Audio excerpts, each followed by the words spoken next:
Bonjour à toutes et à tous, assalamu alaikum wa rahmatullahi ta'ala wa barakatuh.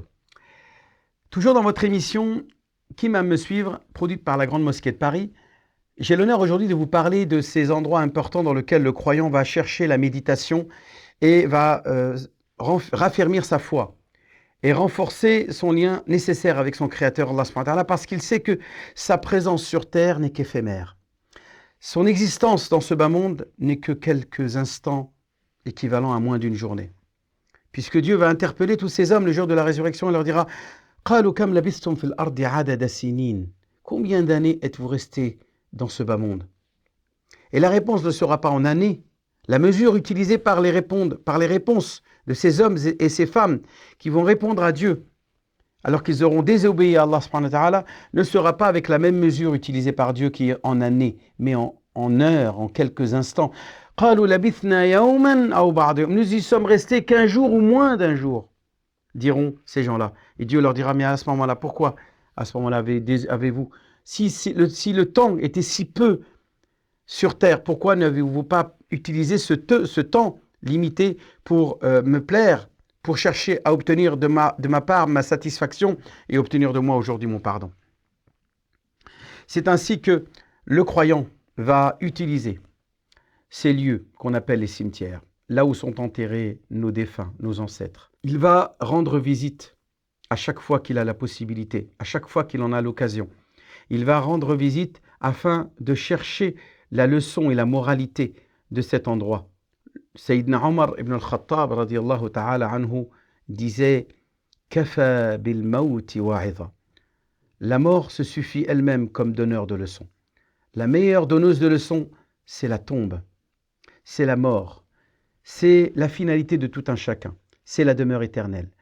C'est pour cela que le croyant va à Médine visiter la tombe, va visiter la tombe de tous ces musulmans qui meurent chaque année, chaque instant, chaque prière, chaque jour sont enterrés des musulmans dans ce grand cimetière qu'on appelle aujourd'hui Al-Baqi', qui est aussi vaste que la mosquée elle-même, la mosquée de Médine. Et donc, dans cet endroit sont enterrés, bien entendu, le troisième calife de l'islam, Sayyiduna Uthman ibn Affan Dhun Nurayn, l'époux de deux des filles du prophète Mohammed sallallahu alayhi wa sallam, Ruqayya et Kalsoum radiyallahu ta'ala anhuma.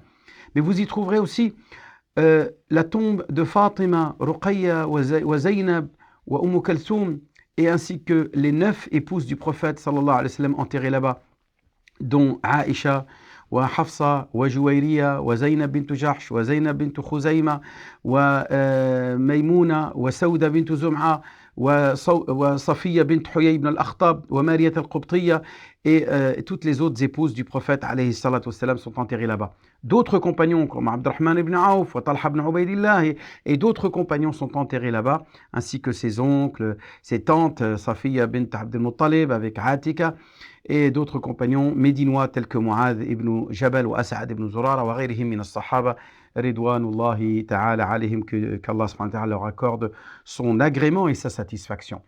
Donc le croyant visite Al-Baqi' avec l'intention de méditer la mort comme un moyen de raffermir sa foi et de s'assurer que c'est là-bas où est-ce qu'il terminera sa vie. C'est là-bas, c'est dans ces tombes qu'il parachèvera son existence et que lui aussi là-bas il devra rendre des comptes à son Seigneur, qui d'abord commencera le premier examen en l'interpellant à 3 questions. Quel est ton Dieu? Man Rabbuk? Qui est ton Seigneur? Wama dinuk, et quelle est ta religion? Wama taqulu fi ar-rajul alladhi bu'itha fikum, et que dis-tu de cet homme qui vous a été envoyé? Si ta réponse est juste en disant Rabbi Allah, Dieu, Allah est mon Seigneur, wal islamu dini, et que l'islam est ma religion, wa sayyiduna Muhammad huwa rasulullah sallallahu alayhi wa sallam alladhi bu'itha fina, si tu réponds correctement à cette question, fama ba'dahu ahwan. Et tout ce qu'il peut y avoir après est plus simple et plus facile à supporter comme épreuve. Par contre, si tu échoues, tout ce qui est derrière est pire. Tout ce qui est derrière n'est que malheur et damnation. Donc sois vigilant à t'assurer que dans la tombe, tu puisses répondre correctement à ces 3 questions, mais cela ne peut se faire que seulement si tu imprègnes ces 3 croyances dans ton cœur de manière affermie.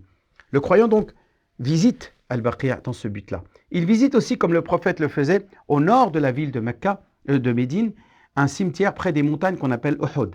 Cette montagne, c'est là où est-ce qu'il y a eu une bataille qu'on appelle la bataille de Uhud, où 70 de ses compagnons du prophète ont péri et sont morts martyrs des mains des Quraysh, des habitants de la Mecque, qui ont tout simplement tué ces dizaines de compagnons. 70 sont enterrés donc là-bas, et que le prophète rendait visite afin de rendre hommage et prier sur eux comme il le faisait. Et nous aussi, nous faisons comme le prophète nous a demandé de le faire. Nous visitons ce cimetière des martyrs, qu'on appelle Maqbarat al-Shuhada, où se trouve le seigneur des martyrs, هو سيدنا حمزة ابن عبد المطلب أسد الله وأسد رسوله صلى الله عليه وسلم, le lion d'Allah, le lion de Dieu et le lion de son prophète bien-aimé Muhammad sallallahu alayhi wa sallam, Hamza ibn Abd al-Muttalib, l'oncle du prophète, qui a sacrifié sa vie, qui a donné sa vie pour que l'islam puisse nous parvenir jusqu'ici, jusqu'en Europe, jusqu'à Paris, et dans lequel nous avons pu construire cette belle mosquée et continuer de transmettre le message d'Allah subhanahu wa ta'ala, et Inch'Allah cela jusqu'à la fin des temps.